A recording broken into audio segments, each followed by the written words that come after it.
welcome to another episode of What Is It Like Being a Holistic Practitioner in Tennessee. I'm Scott. This is the Holistic Collective, and today we are joined by one of our wonderful members, Kristin Schmoke. And Kristin is actually a parent coach and teacher of higher consciousness parenting. So I feel like it kind of fits into the same ball of wax as holistic living and alternative thinking. So, it's great to have you and curious to learn a little bit more about how you're helping people. So thanks for joining. Thank you so much for having me. This is amazing. Absolutely, yeah. So we can just dive right in. I'm really curious to get sort of the origin story on this. I know you have kids, but how did you get into this space?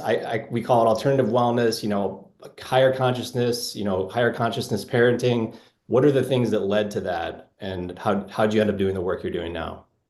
Yeah, I always tell the story that God gave me my oldest child to prove to me that I didn't know squat about kids. Because I was pretty confident in my ability to relate to children. I'm an educator. I've always loved kids. I loved being around kids. Kids always seem to be really attracted to me, especially the real young ones. Mhm. And my oldest child, he was a very easy youngster, but once he moved into those preteen and teen years, things got a little choppy. And it happened to coincide with the same time I was teaching in a first grade classroom, and a number of parents kept coming in really frustrated with the things that were going on in their home with their child. And a number of them said to me, "Man, I really wish I'd gotten an education degree because that just would have helped me every day in my everyday life." And it kind of struck me with like, oh, like getting an education degree didn't help me be a better parent. Because look, I'm having trouble with my teenager over here. Right.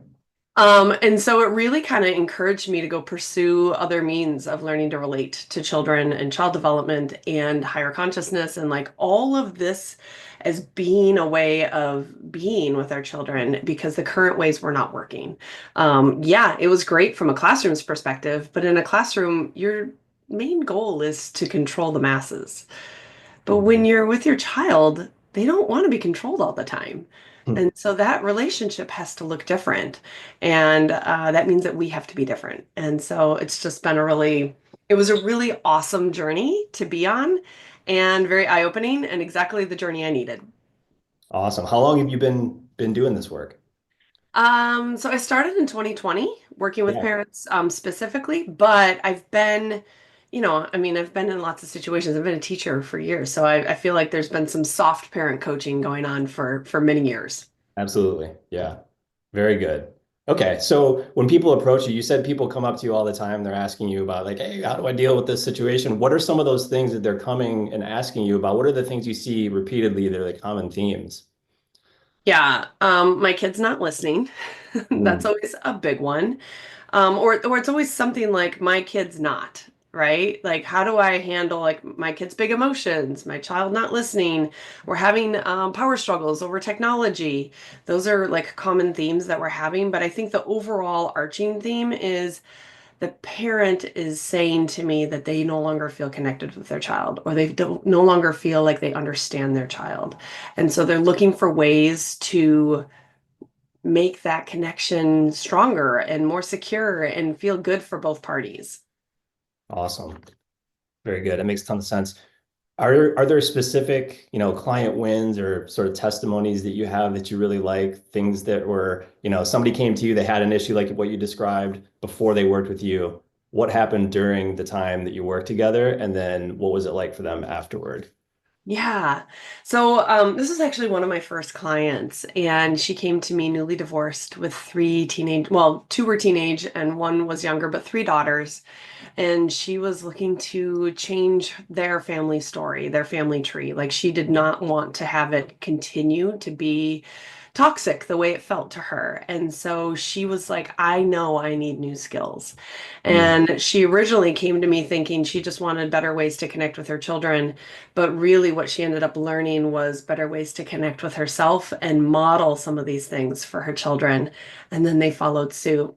And that doesn't mean that like every day it's perfect and beautiful, but she has learned to adapt and really embrace some of the teachings that I have. And it's so beautiful because now I see, we follow each other on social media and I see her like claiming herself as a stray attractor, meaning like she attracts stray children, those who are struggling with relationships with their own parents. And she has created this safe space in her home where all are welcome, no matter their thoughts, their beliefs, their gender identity. And she is just transformed in such a beautiful way that it's always so fun for me to see. I get a big smile on my face watching that transformation happen before my eyes. It's really beautiful and wonderful.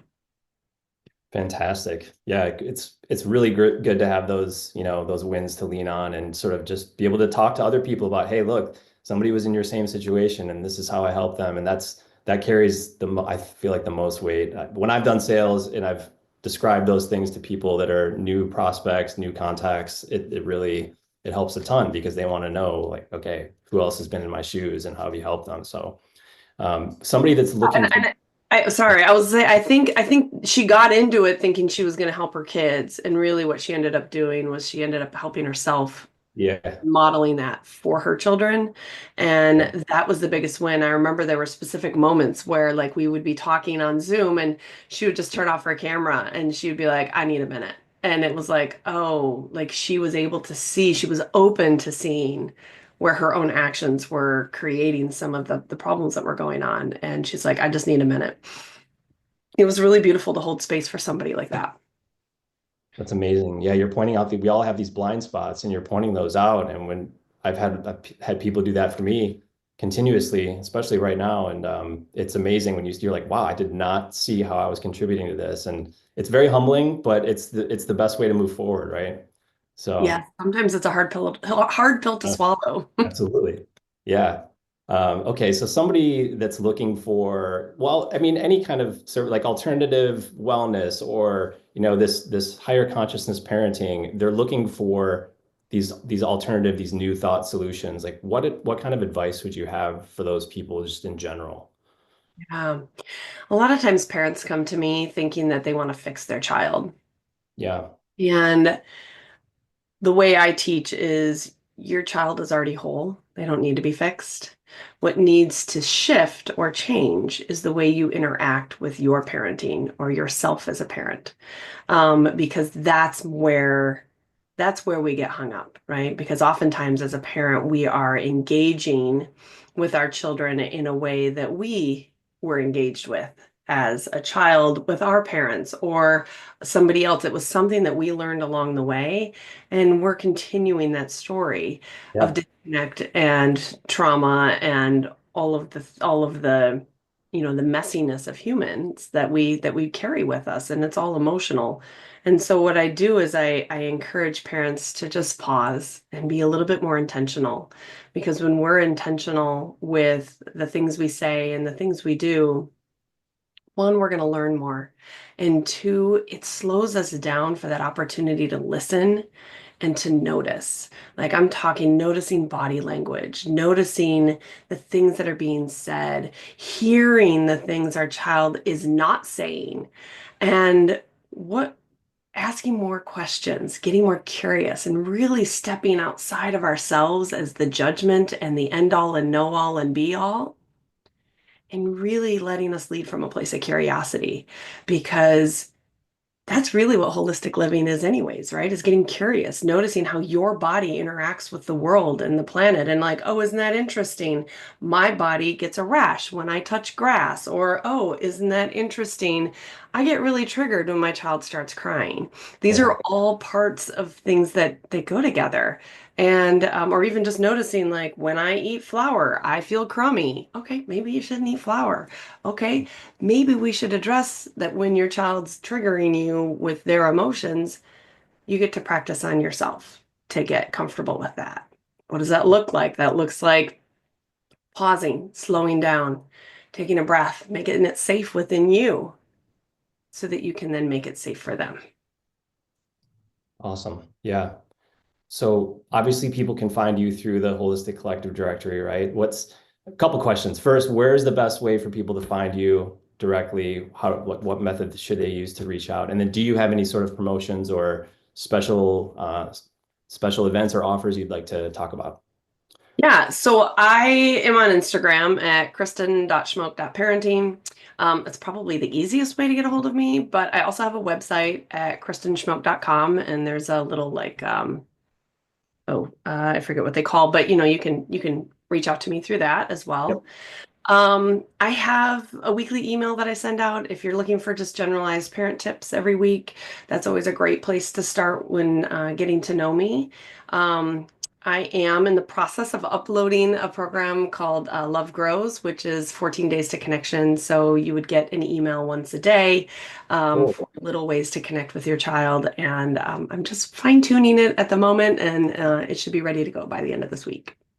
Excellent. So we'll put those links in the show notes, and then once you have that, if there's like a specific link for that, we can include that as well. So just let us know, and Thank we'll you. post it. But great, this has been insightful. I really appreciate you joining, and curious to learn more as we go. But any final thoughts? This is what I like to say to parents. One, recognize where you're doing amazing already, because I promise there are really good things happening every single day. You're Mm, just missing them.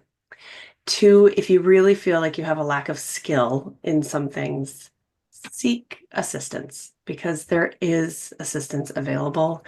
And the third thing is trust yourself a little bit more. mm. Wonderful. Good way to end. Well, Yeah. thank you, Kristen. Always appreciate you and looking forward to seeing you again soon, and we'll see you on the next one.